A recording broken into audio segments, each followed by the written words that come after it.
السلام عليكم ورحمة الله وبركاته، ازيكم يا حبايبي عاملين ايه؟ يا رب تكونوا بخير، رمضان كريم عليكم يا رب وعلينا. قلنا بقى ايه نغير بقى اللحمة بقى والفراخ وكده ايه ونمسك ايدينا شوية. الميزانية باظت بقى، احنا اول ما بقى من اول رمضان واحنا قاعدين بقى نجيب لحمة وفراخ، لا خلاص بقى لسه الشهر طويل. نقضي بقى ايه شوية حاجات بقى حلوة، والله بيبقى يعني انا من الناس اللي بتحب التحابيش قوي وعن اللحمة وعن الفراخ انما السمك بحب السمك صراحة. جايلكوا بقى النهارده بوصفة حلوة قوي. شايفين الرز المعمر عامل ازاي؟ كملوا بقى معايا الفيديو للاخر عشان نشوف بقى عملنا الرز المعمر الحلو ده ازاي. انتوا عارفين ان انا الرز الاول بمسكه اغسله كويس، احط عليه معلقة الملح، واحط عليه معلقتين اتنين زيت ذرة، واقوم جايه مقلباه، واقوم جايه حاطه عليه اللبن، ما بحطش السمنه الا في الاخر. بايد الفرن من تحت ومن فوق لغايه ما الوش بيحمر، اقوم جايه طافيه الشوايه، واول ما الرز يغلي معايا اقوم جايه مهديه النار عليه خالص وسايباه لغاية ما الرز ما شاء الله ينبت كده وتلاقيه ما شاء الله خلاص استوى. خلاص قبل ما يطلع ب10 دقايق اقوم جايه مسيحه السمنه الزبده زي ما انتوا هتشوفوا دلوقتي، واقوم جايه ماسكه معلقه سكينه اي حاجه واعمل فتحات فين في الرز عشان السمنه تنزل في الرز كله، ما يبقاش السمنه في جزء وجزء لا. زي ما انتوا شايفين اهوت، حطيت بقى السمنه واقوم جايه مدخلها 10 دقايق واقوم جايه مطلعاها. التكه دي بقى بتخلي الرز مفرفر، بتخلي السمنه واصله للرز المعمر كله. لما انتوا شايفين السمنه لسه هيت على الوش، كل ده هينزل بقى. بتاكلي رز معمر بصي بطعم وريحه زمان. جربوا اللي انتوا تحطوا السمنه في الاخر كده، بس اهم حاجه تحطوا معلقتين زيت ذره الاول. كان عندي بيض مسكته وسلقته، وعملت شويه بطاطس كده. انا بحب البطاطس قوي المسلوق وبعد كده بتحمر، بيبقى طعمها حلو قوي، بيبقى فيها نكهه كده وطعم حلو قوي. مسكتها بقى كلها قشرتها وهحمرها بقى كلها. في حته بقى انا ما صورتهاش معاكم، اللي انا عملت خدت نص من البطاطس ديت ودقيت فصين توم وقرن شطه وحطيتها بقى في فرن البوتاجاز. كان طعمها وريحتها تحفه.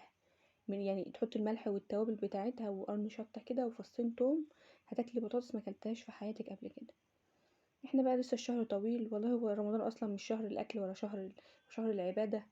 بس برضو الواحد بيحب يعني حتى لو انت هتيجي على نفسك بيبقى جوزك واولادك لا ده عايزين ياكلوا ايه اكله كويسه. شايفين الرز المعمر والله كان طعمه وريحته يتاكل لوحده، يعني ما كانش محتاج بقى ولا لحمه ولا فراخ، لا كان طعمه اصلا تحفه. احنا ممكن اصلا يبقى عندنا بصي، يعني في ناس اصلا بيعملوا طبق الرز يتاكل وفي ناس بيعملوا طبق الرز ما يتاكلش. اهم حاجه تعملي الاكل بنفسك كده وتحاولي ان انت تغيري فيه، تعملي اي اختراع فيه كده يحسن طعم الاكل. هتلاقي نفسك بتاكلي اكل اصلا ما شاء الله جميل. بس انا بقى مسكتها حمرتها كلها بقى، وبعد كده هنزل عليها بقى بشويه الملح والفلفل وشويه الكمون. بعد ما طلعت بقى نص الطبق هنزل بقى بايه بالبيض الباقي. حابه البيض دوت اختياري، حابه تحمريه ماشي، مش حابه تحمريه لا عادي يعني. بس طالما هيبقى فيه جنبه رز وكده يبقى لا نتحمر احسن. رشه ملح بقى ورشه فلفل وشويه بقى مخلل مع العصير اللي هتعمليه مع كوبايه البلح. هتلاقي نفسك ما شاء الله عملتي سفرة كويسة، وفي نفس الوقت برضو ايه يعني ايه بأكل موجود عندك في البيت، الرز عندك في البيت، البطاطس عندك في البيت. يعني ما كلفتيش نفسك في حاجة وهو يوم وعد. رشة الملح والفلفل بقى، أنا المشكلة عندي الملح والفلفل ده هو يعني ده الحاجة المقدسة معايا. محشي احط عليه ملح وفلفل، بيض بطاطس، هو اهم حاجة الملح والفلفل ده.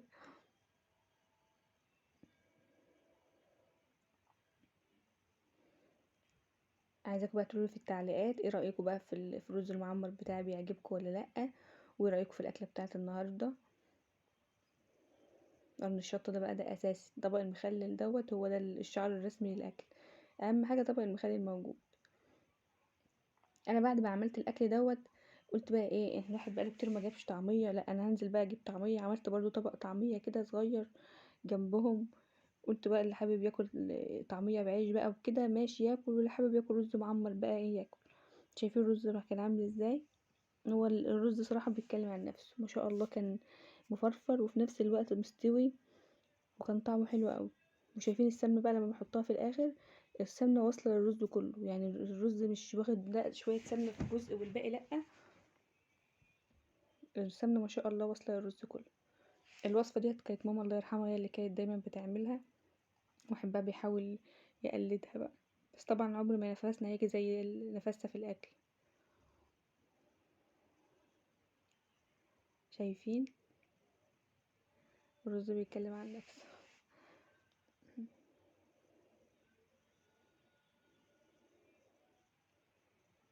اللي لسه مشتركش بقى يشترك وفعلوا الجرس ولايكات بقى وتعليقات بقى، عايزه الفيديو دوت بقى يحسسني ان انا يعني مش عشان لازم اعمل فراخ ولحمه وسمك عشان يبقى فيه لايكات وفيه تعليقات. يعني حتى لو اكله بسيطه زي ديت، عايزاكم بقى تشجعوني، لان انا معايا اصلا وصفات كتير عايزه اعملها، حاجات بقى شعبيه، تحابيش، بيض، حاجات كده، وصفات كده عايزه اعملها والله، ومقلقه ان انتوا ما تحبوهاش. يعني مش عارفه انتوا هتحبوا الحاجات ديت ولا نخلينا بقى زي ما احنا ننزل في الوصفات للحمه والفراخ والسمك وكده. هو ده روتين يومي زي روتين يوم اي حد، احنا مش كل الاسبوع بيبقى عندنا لحمه وفراخ وسمك. هو بس بيبقى في يوم او يومين، وبقيه الاسبوع بقى يوم تحابيش، يوم مكرونه وبيض، يوم رز وبيض كده. يعني هو لازم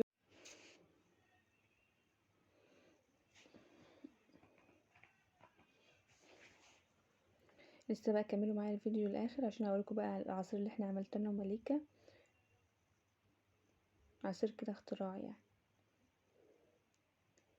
احنا كنا خلاص بقى بنفطر اهو، وانا بصور لكم بقى واحنا خلاص بنفطر بقى.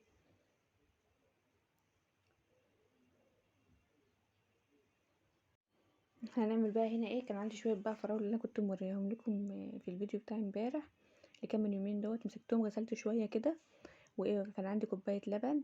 هحط بقى الفراوله اهي، وهحط بقى كوبايه لبن، وعندي بقى صابعين موز برضه هحطهم عليهم، وبعد كده هحط كوبايتين ميه. يعني حطيت كوبايه لبن وكوبايتين ميه وموزتين اتنين والكام فراولايه دي وشويه السكر بقى على حسب الرغبه. تحب العصير مسكر ماشي، بتحبيه مش سكره قليل ماشي. شايفين بقى عملته ازاي؟ شايفين طعمه؟ اصلا طعمه وريحته بيبقى تحفه.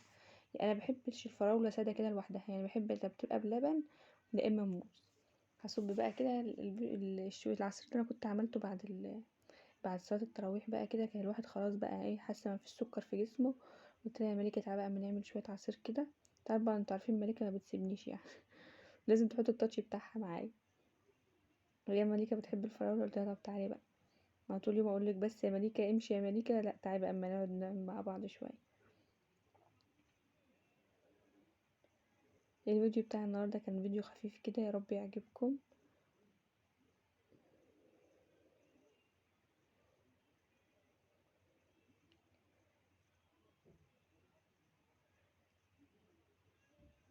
قولوا بقى بالتعليقات بتحبوا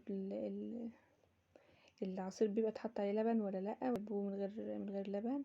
قعدت اهوت مليكه بقى مستنيه بقى، هي مستنيه توقع العصير لا تعمل اي حاجه. يعني هي شوف دي بتاعتي ماسكه التوينكس دول، دي بتاع الاتنين بتوع. يا بنتي حرام عليك يا بنتي قامت جايه بقى خلاص مليكه مؤدبه اهي، حط بقى التوينكس تاني بقى وهتشرب بقى العصير.